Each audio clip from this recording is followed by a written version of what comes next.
I've played toys lately. It's been ages. I've got that. People see that and they go, "Whoa, that's really good, Dave." I haven't played with enough of it in ages. I have played toys recently. I'm a very, very happy boy. I saw this on my shelf. I picked it up the other day. It reminded me just how bad this mode is and how very, very good the other mode is. I couldn't remember his name and it really bugged me. So I had to go and look up online what his name was, and then when I found out, I copied the transformation and a little play, and then found out that this version of him is atrocious, but his robot mode is beautiful. The other thing that I've played with a lot recently, because it was one of those got it, didn't play with it very much things, Bumblebee. I know, shush, I know. It's great, brilliant. You need a masterpiece Bumblebee in your life. Just the way that flap goes up inside. The other thing that's been in the news. The news? Yes, the news. I'm going to say the news. Lots of people talking about Devastators at the moment. I've been watching Mr. Ben's Collectibles talk about Devastator add-on kits. I've been watching everybody do that massive one that's taller than a small child. Talk about that Devastator. The Make Toys one? I think it's the Make Toys one. It's very big. The whole hip section is... I don't understand it. I get that it's like the G1, kind of expect more. I still really like it, but I don't think it's...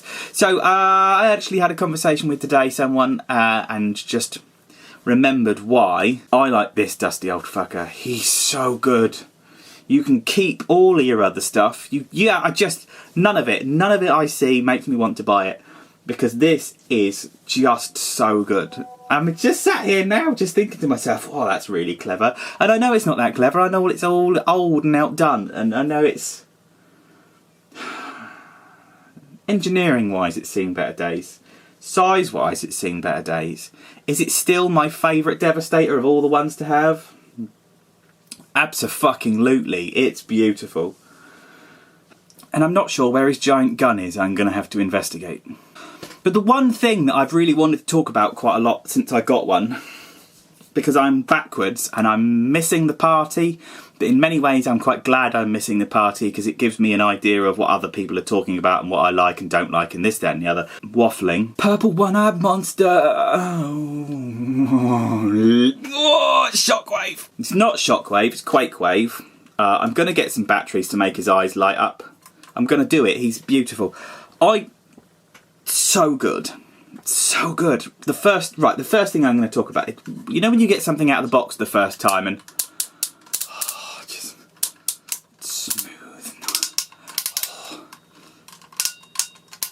It makes beautiful noises.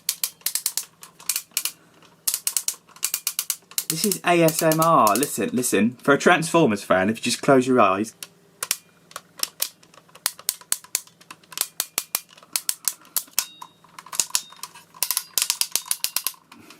I'm going to sample them one day and turn them into hi-hats to go in tune. I joked with someone for ages that I knew full well when the Hasbro Shockwave came out, then they were going to want to sell this. We came to a deal about it months and months, like 6, maybe 8 months ago, just as a bit of a joke. And then when Shockwave came out, I got a very good price on him. He is so nice! What people don't remember... I don't know. People say all the time about plastic quality, about plastic feeling sweaty, and sometimes it's nice and dry, and sometimes it feels a bit oily, and the plastic quality on this guy, it's to touch him, he just feels nice. All of this rotatey stuff around here is all on really secure, stiff, beautiful, tight joints that haven't clipped back steady. So much good stuff. One very scary thing. We'll get to the scary thing as we go. He's a little bit dusty. He's been set up next to a Polyon for a little while. I figure we might as well have Tyrants together. Head sculpt is Shockwave. Torso is Shockwave. This one's got the aftermarket hands which aren't glowy, which isn't the end of the world. I wish I could fix this, but the wires have been cut. It's not the end of the world. It's just not the end of the world. It doesn't matter. As long as he does the eye thing at some point, which I might try and get to fix the next couple of days. He turns like that and he does that. He goes in and out of the shoulder, so he's got an up and down there and an up and down there. So he's got all of this beautiful... He turns like that, he looks up and... look, he's even got a little bit of Vangelis wiggle to the side, but he turns left and he... he goes forwards. He goes backwards really well. He's got 90, just slightly less than 90. I mean, 90 degrees at the knee is more than enough. It's more than enough. It doesn't really matter. It's got these pauldrons at the side that flip up so he can go out and... It's just so beautiful. The toes go up and down. You've got an ankle tilt. This is why I do it.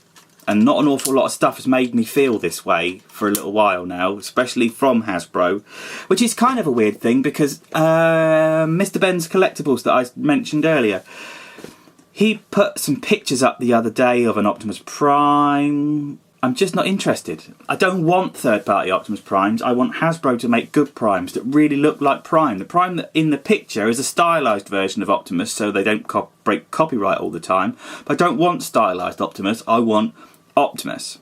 But then when we go into third-party stuff and stuff that I'm not quite so passionate about, I can make a little bit more sense because I don't understand my love of Optimus Prime. It's ridiculous. I ought to see a therapist. This turns into a gun. So we're going to... Can you see his tidy backpack on the back? I'm sure this is supposed to fold up better underneath. I can't make it happen. I'm just not bothered about it. It's not the end of the world. And every time I try and push him a little bit harder, it just frightens me. This comes off. This comes off. And it's very cleverly jointed in a million squillion ways. So it makes a box like that. Which is great. And then on that side comes undone, turns around the other way. If you then lift up the targeting scanner, which probably looks better to me because the TV's behind you, so then you fold all of that around like that, and you fold all of that around like that. It's got a little divot on the top there, so you're going to do all of that. You're going to turn that in like that. You're going to turn that in like that, and that's going to go like that. In here you have a little hollow. That little hollow is going to go around the gun arm. You'll see shortly. We are going to take the ugly flap at the back, move it out like that. We're going to, and you'll have to forgive me because I haven't done this for a little while. So we'll get there. How hard can it be? If I'm not mistaken, we've got to flatten down the middle section. Let me see. So it was up. Can you see there's a wiggly bit? So I've pushed that down. I did it off camera, but you need to give it some proper weight to do it. I'm going to lift his arm up. I'm going to lift his arm up. And there are these things under here. Lift that forward. Lift that forward. Push it forward. And now his belly all falls apart. And then you're going to grab his head, push it down inside. Make sure the ears fit. And we are cool. You're going to put these back. They've got clips on there and slots in there. Clips goes in the slots, and now we've got a lovely stern fixed mode. Put that flat, put that like that, and turn that up the other way because you want the arms to go like that. Going to do the same over here, like that and and correct. Oh, such a good noise. It's one of the best noises like that. This has got a hook there, so when you push it up hard, the hook sits in the slot, which makes the arm nice and stiff. And then we've got this the wrong way round because on that piece you've got a slot, which we're going to put like that. On that piece we've got a peg, which we're going to put like that. I know it means that the thing looks a bit squiffy, but it's not the end of the world. And we're going to push those two together so all the tabs go in the slots. Like that. Do the traditional masterpiece up, fold all the fingers away. The hands, let me just show you the hands. Hands. Each of the fingers is articulated. Each of the knuckles is articulated. The thumb's articulated. Beautiful, beautiful, genuinely good hands. So, if you ever want a hand job, he's your man. Put that in the middle. See, I went there, slidey, slidey, lovely jubbly. Now, while we're here, can you see I said about that. So we're going to open that like that. We're going to put that over that, and we're going to put that slot that we had earlier over the gun barrel. So it's a little bit wibbly wobbly, but this is now nice and tight. Yes? Okay, cool. Getting there. 3p. Plastic feels lovely. Oh, just touching him. Look. Oh. So, leggy, weggy, weggy, woo. You're going to take that, you're going to open that thingy there. You're going to pull that up. You're going to take that. You're going to do that. Okay, we're going to try and do that. We're going to try and do that, and that straightened everything out, but with the wrong way round. So all we're going to do is turn it around the other way, because if I'm not mistaken, there's a very specific configuration. The hips have to go in to be able to push all this stuff up inside. That's it. So that needs to go like that, and that needs to go like that, because now you've got the closer sections inside the hips next to each other, so when you close it all up, it's going to fit. Push. Now, see, this is where what do we do? What do we do? These are scary.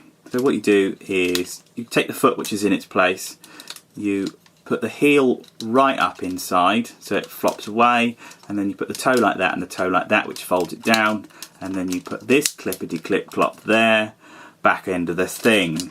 Second verse, same as the first. Let's try and demonstrate it a bit better. The heel tucks right up inside, and then this has got the top, and then that's got the flap, and then all you do is clip that down, and it gives you a bum end.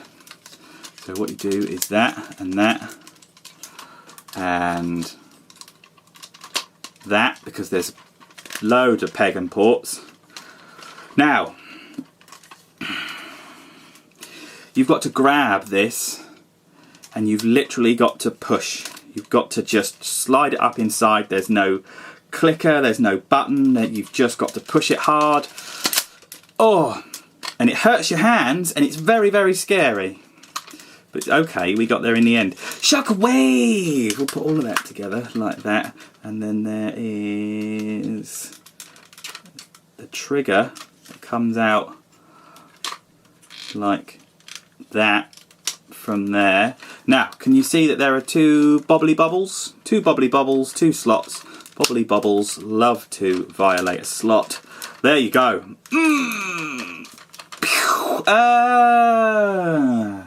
The size is good. The playability is good. The colour is beautiful.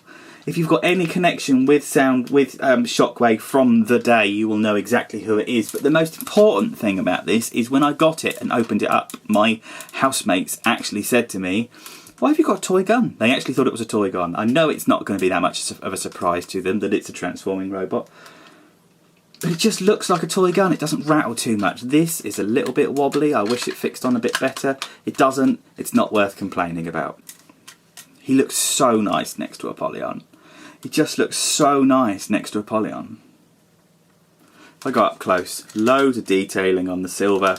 Loads of detailing on the silver. Got a hole through the middle, which doesn't seem to really matter that much because it is like the cartoon. You've got the flap there. This, I can't help but feel, should go over the top. They do a... Is this the one with the rotatey bit in the... Might be. They do a rotatey bit that goes around, so I can change this. I'm going to have to play later. I don't think this is it. Scope, so you can see who you're shooting. It's just the same as it was before. It's just the same as it was before. I mean, look at the detail and the pink thing under here. If I go like that really close. Beautiful plastic detail inside the translucent plastic. There's metal in the handle. I don't know why I like it. I always just wanted it. It's just a beautiful piece of toy. It's a really genuinely lovely to look at piece of toy. It weighs a lot in your hands. It evokes... The plastic's nice. It gives you confidence. It gives you beautiful confidence. I've got no confidence in Apollyon. I love it dearly. It's really, really good. Looks amazing. Don't want to go near it. I'm going to go and put the shelf back together. My name's SMS number 1, and I'm going to roll out roll call in 3 weeks. If you want to have a little talk about roll out roll, maybe that's tomorrow night's video, because I'm doing a lot of videos at the moment. Maybe a phone vlog on the way to work.